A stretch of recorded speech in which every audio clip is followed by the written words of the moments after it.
சரி சரி. ஆமாம் ஆமாம். ஆடு மாடு இல்லாதவங்க அடமலைக்கு ராசா, பொண்டாட்டி பிள்ளை இல்லாதவங்க பஞ்சத்துக்கு ராசா. இருக்கிற மழை பெஞ்சு லைட்டாக முதுகில் ஈரப்பு எடுத்துக்குவோம். ஏன்னா சூடு புயலாக புயல்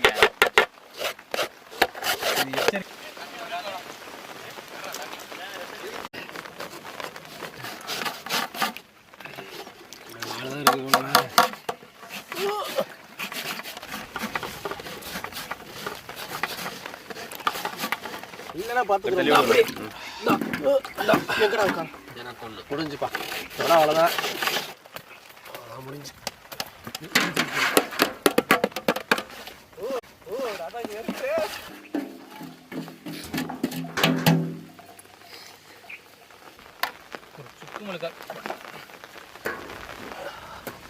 என்ன சொன்னிச்சு? அதனால உட்காந்துருக்கேன் வந்து